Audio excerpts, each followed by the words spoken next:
भोला जी के बन जइबी भगत तू सच्चा गे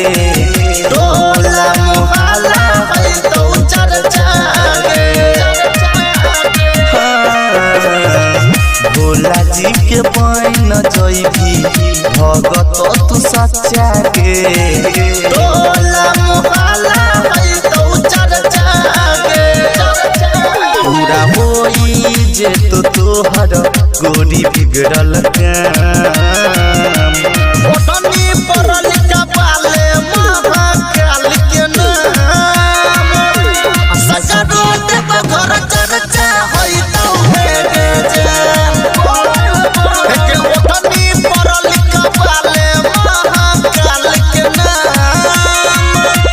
सजरो देव घर चर्चा होई तो हेगे जान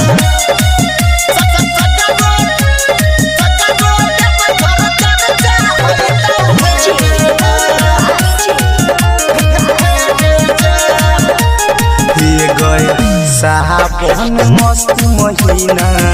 ओई जान गे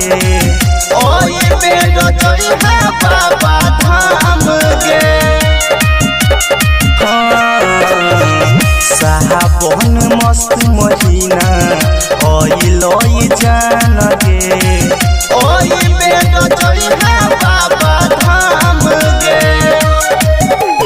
राजा रतन सुभाष जैतो तोरे साथ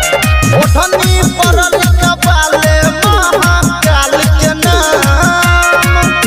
असजरो देव घर चर्चा है तो हेगे जान के ओठनी परल